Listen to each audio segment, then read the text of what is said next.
Hello everybody and welcome back. Today I'm going to be doing, I guess call it a first look of the new Resonator support.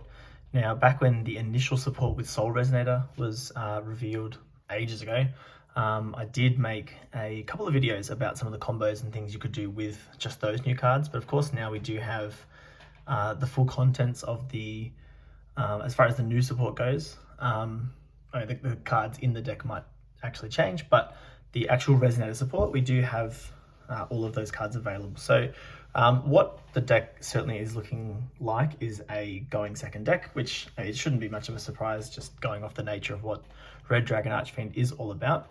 But I'll go through what my initial list is. This is going to be, call it my first look at it. This is a blind second list, but I think there's definitely a world where a going first list can be made, similar to what I originally kind of profiled months ago when the support was first revealed. I definitely like the idea of having the Bystials to be able to set up a Tude of the Branded to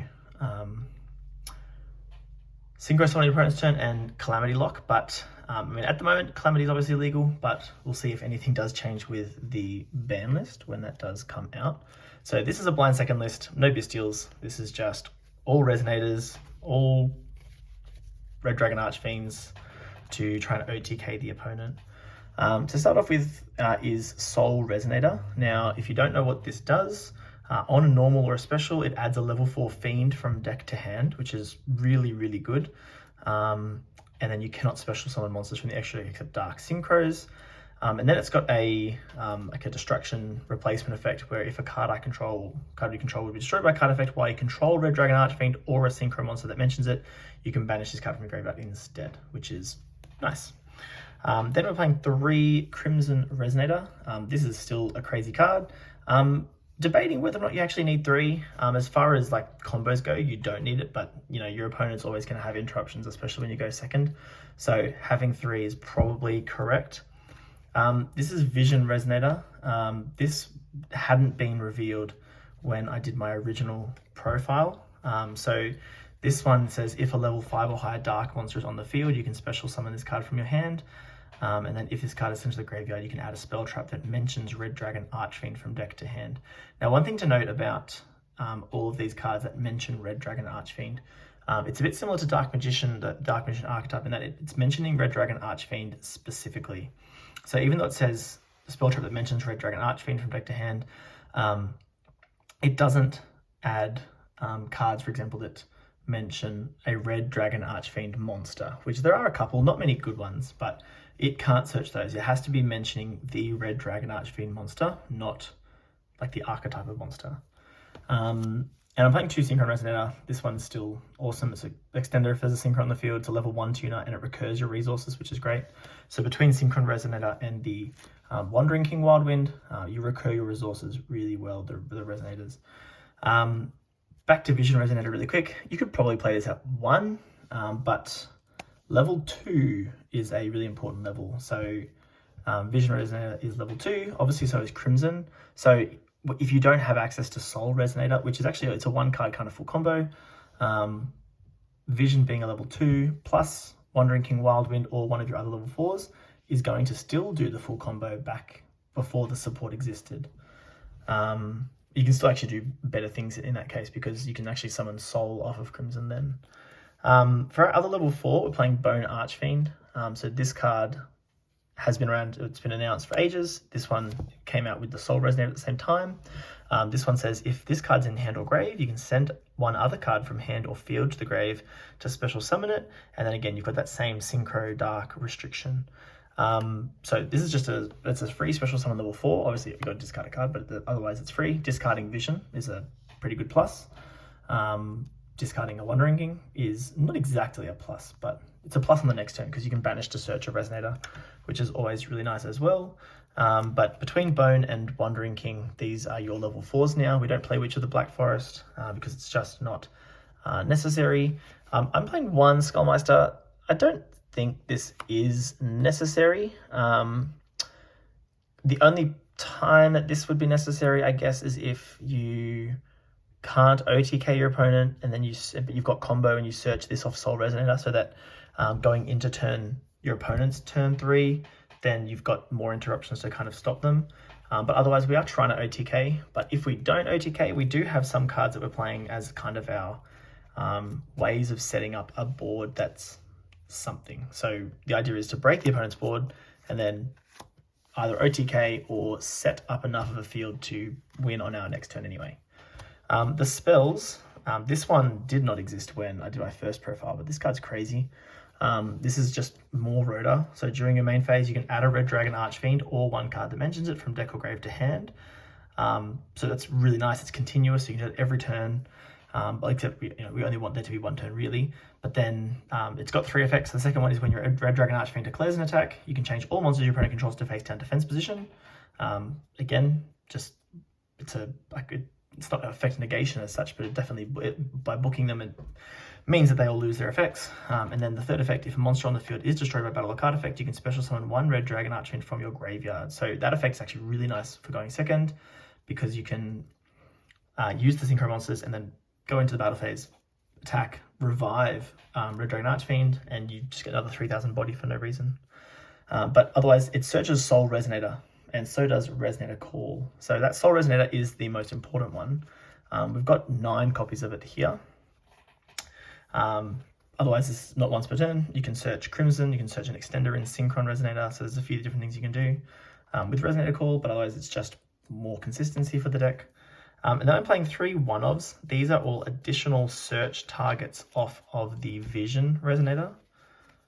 So Vision Resonator can search any one of these 3 cards. You can also search Crimson, which you definitely do a lot. Actually, sorry, what you do is you use Vision to search Crimson, because Crimson searches any one card that mentions it. This only adds the spell traps, so it's always going to be Vision, search this, search whatever piece you need from there. So the first one is Absolute Power Force. This says target a Red Dragon Archfiend you control. If it battles an opponent's monster this turn while you control it, apply these effects until the end of the damage step. So it'll gain 1000 attack. Your opponent cannot activate cards or effects. If it attacks a defense position monster, it inflicts piercing battle damage, and then any battle damage your opponent takes from that battle is doubled. So the theory is you'll have both of these on the field, because Crimson will search Power Force. The Red Dragon Archfiend declares an attack. This books all the monsters. Then this makes him 4000. It does piercing, double battle damage, and it does, obviously there's just a big amount of damage there. Yeah, it's not necessarily an OTK. You've got to attack a 0 defense monster to OTK, but it's kind of similar to, I guess, the Blue Eyes Chaos Max. So that's Absolute Power Force. This is probably the main thing you're going to search off Crimson if you're not trying to search for combo pieces. So this is really good for kind of closing out the game. This is a much older card. I don't actually own it. It's a lot older, but it says it's called Scarlet Security. I'm not sure if it's in the structure. I'm hoping it is. Otherwise, I'll have to pick it up. But it says if you control a Red Dragon Archfiend, destroy all spell and trap cards your opponent controls. So this is just a really nice kind of non-engine spot where you can search it to blow up all the back row. Obviously, to get to a Red Dragon Archfiend plus this card, your opponent has potentially used back row, but I don't know. You could probably cut this, but it's just an interesting card that of the older cards that mention Red Dragon Archfiend, this one's the best. And then the last one I'm playing is one Red Zone, and this is the card you're going to search if you can't win the game, because this represents disruption on your opponent's turn. So when your opponent activates a card or effect while you control Red Dragon Archfiend or a synchro monster that mentions it, you can target a card on the field and destroy it. So you get a nice pop there. And then you can target one of your banished Dark Dragon synchro monsters, special summon it. So, I mean, there's a world where if you've set up Red Supernova Dragon, this banishes the whole board, or all of your opponent's cards, sorry. Red Zone can actually bring it back to banish again, because it's not once per turn to do that. Not a hard once per turn at least. So you can actually double banish with this. This guy's really hard to set up though. Like you really need, because in 3 tuners is pretty crazy. But otherwise, Red Zone is one of the options. The other thing you could play instead of Red Zone is the card that searches Fiendish Chain, but then you kind of got to play a Fiendish Chain alongside it. So it's like it's a target a monster and banish it, and then you can set a Fiendish Chain. So I mean that's cute, but I don't think it's worth playing the 2 cards. That's the Resonator and the Red Dragon Archfiend engine. The rest is non-engine. We've got 14 slots. I don't own Triple Tactics Thrust, but this card definitely seems like a really good option in this deck. I guess the budget option, you could kind of play Pot of Extravagance. You would need to muck around with extra deck ratios for sure, but like this deck, its extra deck is very limited in that Dark Dragon synchros are not very plentiful.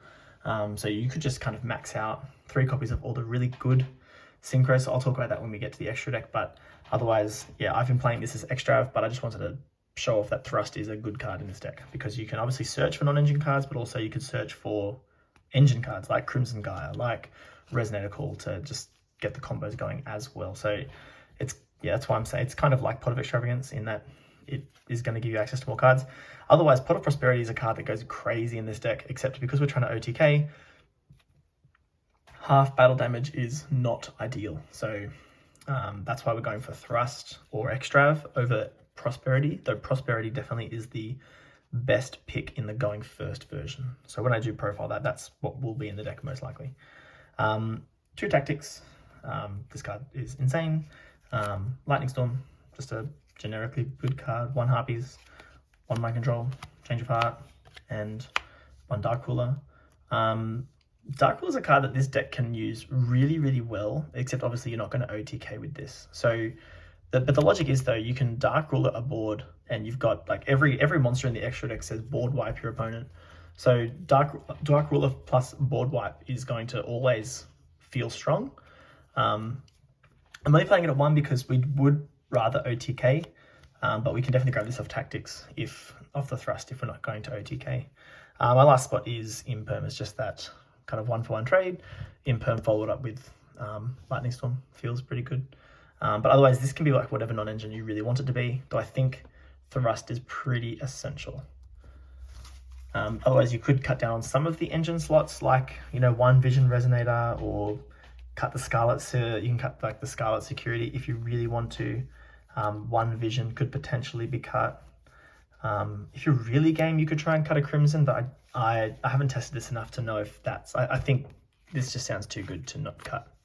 But there's definitely things you could play around with as far as the ratios. The extra deck.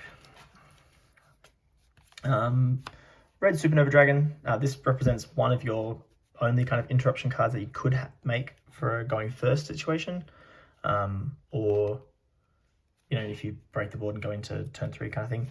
Tyrant Red Dragon Archfiend might not actually be that essential anymore. I don't think it's probably that good.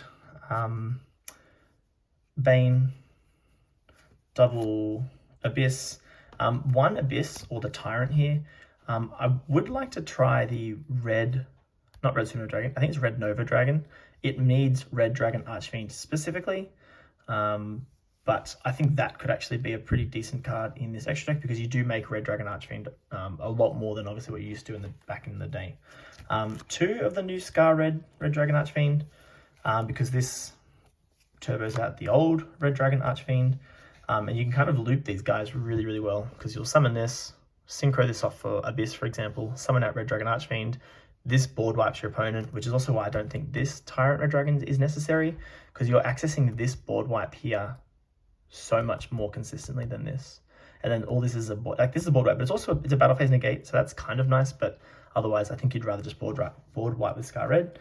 But then when you synchro off the Scar Red, and you go into battle, the Crimson Gaia can revive the Scar Red or the Red Dragon Archfiend, so that's always nice. Playing 1 Scarlight, because again, it's a good card. It also says board wipe. This is the best card in your extra deck though, which is the Red Rising Dragon, so definitely we're playing 3. And then the only 2 spots I've got left, Bestial Dispatter, because this is a Dark Dragon that you can make with all of your restrictions. And I'm playing 1 Chaos Angel. It's a dark synchro that you can play and you can make when you're not Dark Dragon synchro locked. So if you're only really using the new support, then you could make a Chaos Angel on like a turn 3 kind of scenario, but it's probably not that important. This could be anything else that's a Dark Dragon synchro. Could be a second Dispatter. And if you're playing something like Extravagance, then you would certainly want, I would say, for example, 3 red, 3 Scar Red, 2 Red Dragon Archfiend is probably still fine. You'd want some kind of payoff. That's like a bigger monster, but you could definitely make Extravagance work really well in this deck. Now I'll do just a couple of test hands to show you what kind of combos the deck can do as well. Before I do any test hands, I'll do the 1-card Soul Resonator combo because this has changed quite dramatically now with the new support, the other new support that was announced. Back when this and the Bone Archfiend and Scar Red were the only new cards, you could just do the original Resonator combos with just Soul, but now you've got like a full OTK, which is really nice. So we go normal Soul, use its effect to add Bone. We've got to discard a card, and then we can special summon the Bone Archfiend, using its effect to send Crimson Resonator to decrease one of the monster's levels by 1. Then we can synchro them off for Red Dragon. The effect on summon brings back the Crimson Resonator, and we activate the Crimson Resonator to summon out Synchron and Vision. We synchro Vision and Red into Scar Red, which triggers the Vision Resonator to add a spell trap, which will add Crimson, and then Crimson will add Absolute Power Force. From here, we will synchro using Synchron and Scar Red to make Abyss, and then we'll get some effects. We get the Synchron to add back Soul. We probably chain block the add back, so we don't mind if this doesn't add back, but we actually really need this Scar Red to resolve. So we probably go 1, 2, Synchron, sorry, as chain link 2, Scar Red as chain link 1. So we will get the Soul Resonator back to hand, and then Scar Red will summon out Red Dragon Archfiend and then board wipe our opponent. Now, Crimson Gaia says when a monster on the field is destroyed by battle or card effect, you can special summon 1 Red Dragon Archfiend from graveyard, and Scar Red counts as that. So it will come back to the field, and then we can take our Red Dragon Archfiend and our Crimson Resonator and turn those into Bane. And then we can go to battle, and I mean, at this point, our opponent should be board wiped because we board wiped them with Archfiend, and then this already is lethal. We've got the Absolute Power Force if that's necessary, and we've got the follow-up. But then from here, depending on, I guess, what happens, I mean, if the Scar Red, for example, doesn't go through as far as like the board wipe, if the monsters don't all die, then what we can do is when both of these inflict battle damage, we get to trigger their effects to summon back tuners. So Abyss would go first. It summons back a tuner in the graveyard. So it would bring back a level 2 tuner, which doesn't really matter between Crimson and Vision, it can be either one. And then when Bane, it summons 2, 1 from deck, 1 from grave with the same level. So we want level 1s here. So we'll get Synchron from the graveyard and a Synchron from the deck.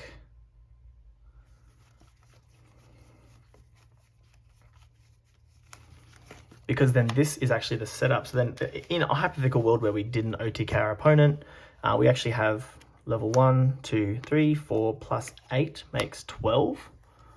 And they can all synchro into Red Supernova Dragon. We get to trigger both Synchron Resonators at this point to add back, for example, a Crimson and a Vision if we want to. Doing so actually decreases the attack of this, but I mean, he's a 4,000 attack guy, so it doesn't really matter. Obviously, if we didn't think we were going to OTK our opponent, we wouldn't have grabbed Power Force, because obviously with the OTK, this wasn't even necessary. So in this example, I mean, this is when you could grab, for example, the red zone. So let's say we didn't have Power Force now, had red zone. If we didn't OTK our opponent, we set the red zone, and now we've got a double banish with Supernova. So this just banishes all our opponent's cards. We've got the negate here. This guy's just a big guy, and the Crimson Gaia can still bring back Scar Red again. So you can kind of see how this deck is meant to function. The 1-card combo now has just gotten so much better with Crimson Gaia existing. This card is really crazy. But now I'll do some test hands just to kind of test the consistency.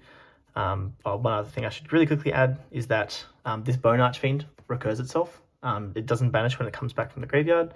And the Red Rising on our next turn can actually banish to bring back 2 Synchron Resonators, because that is its effect. You can banish to target 2 level 1 Resonators and summon them both. So we can summon back both of those, and they just keep recurring resources because the add back is not once per turn, only the summon effect. But that's the 1-card combo. I hope you can kind of see what the deal of the deck is. Pretty much we want the 1-card combo plus all board breakers, but I'll just go into some test hands really quick. So I won't play too much out with these test hands. We're just going to look at ratios of what we get. So really we're just looking for starter plus board breakers to ideally OTK our opponent. But as you saw with the main kind of combo, it has board breaking capabilities kind of built in, although you do have to work to get there. And if your opponent's got any kind of established board, then you're not getting there. So we do kind of need the interruptions to help get us there. But for our first test hand, we have Thrust, Wild Wind, Dark Ruler, and another Wild Wind. So this is obviously awful. We will draw for turn another Thrust. Not really ideal, because even if we try and bait out by summoning the Wild Wind, I mean, we've got Dark Ruler to kind of stop whatever they've got, but really this shouldn't get there. A Wild Wind by itself, your opponent's probably going to wait to see what happens next. So the Thrust probably doesn't get turned on. That's a terrible one. That's unlucky.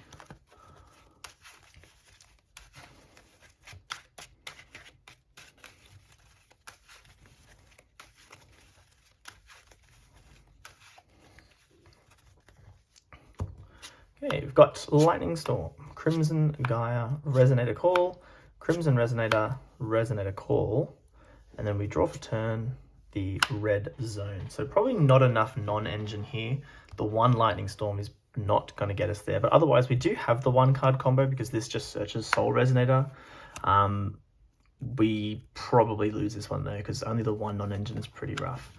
Yeah, obviously we saw in the deck profile that I'm only playing 14 non-engine cards, 3 of those being Thrust, 2 being Talents. So I think definitely the engine is too big. To try to fit more non-engine slots and just hope we get to that one card combo. I don't think this deck is going to be meta by any imagination, but you can kind of see what it's trying to do here. And then we draw for turn, Bone Archfiend. So this is fine. We do not get the search with Crimson Gaia for the spell or trap that we need. I mean, we've already got Red Zone here, but Crimson Gaia can grab the Soul Resonator. That's the full combo. And then we've got the Imperm. The Thrust probably does get turned on at some point. So this can grab Dark Ruler, Talents, Lightning Storm, depending on it. I mean, Raigeki might not go amiss in this list somewhere, but yeah, this one's probably a bit better. But more non-engine would be even better too. This is why we probably need to play more non-engine. So you can kind of see that better balance.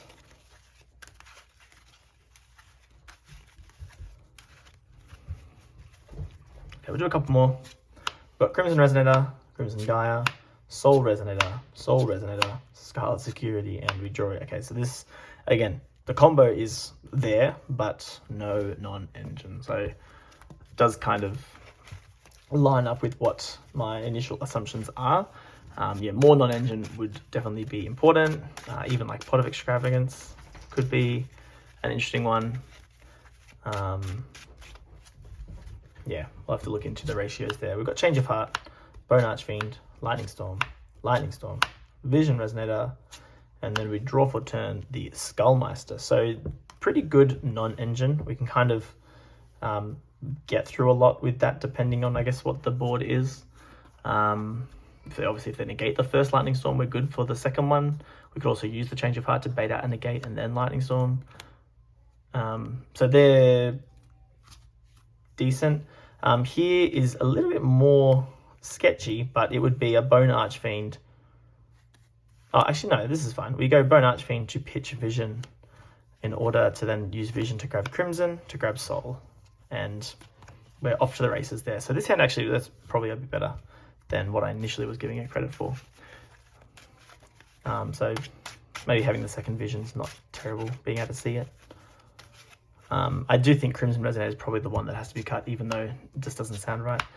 Crimson Gaia, Resonator, Vision, Imperm, and Change of Heart. So 2 non-engine, I'll draw for turn, Bone Archfiend.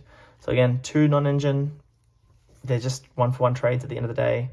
Maybe we can bait out negates to then go for the board wipe and go from there. But again, entirely dependent on what the opponent has on the field.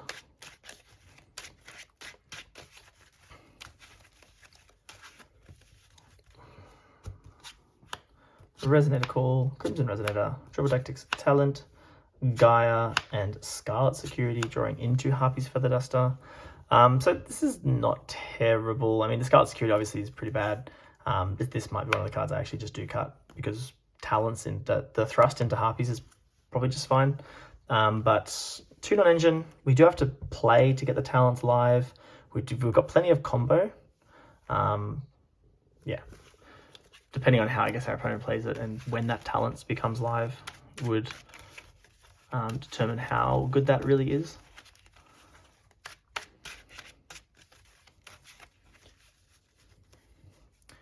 All right, I'll do a couple more. We've got Resonator, Crimson, Synchron, Talents, Absolute Power Force, Wandering King Wildwind, and we draw into Synchron. So same old story. Combo is fine because we've got Crimson into Wandering King Wildwind, which is full combo. We don't have a Synchron to summon off Crimson's effect, but we can just summon this from hand, so it's fine. In this example, we'd probably then use this to summon out Soul Resonator and Vision Resonator. We do get to trigger both of those eventually, so that's really nice. But the one non-engine being talents, again, same old story, just really depends on what we're staring down. But that's probably the first thing I'll do with this is, I do want to kind of tweak some of the ratios. I will put more lists out for this deck specifically, because this is one of my favorite decks later on. But this was just a initial look, I guess, at the new support. Last one, we have Scarlet Security, Red Zone, Wandering King Wildwind, Thrust, and Skull Meister, drawing into Crimson. So again, combos there. Non-engine, Meister and Thrust. Again, depending on how it plays out, the Thrust could represent, but we could just certainly win with that. We've got the combo, but yeah, it really does depend on what the opponent is doing and how they kind of use their interruptions as well. But otherwise, that is the deck. I'm really, really keen to play this when the structure deck comes out. Definitely the going second version. I think just the Soul Resonator 1-card combo is just crazy, and it's so awesome to see what the deck can do now with this new support compared to what it was doing prior to that. But otherwise, hope you enjoy it, and I'll catch you in the next one.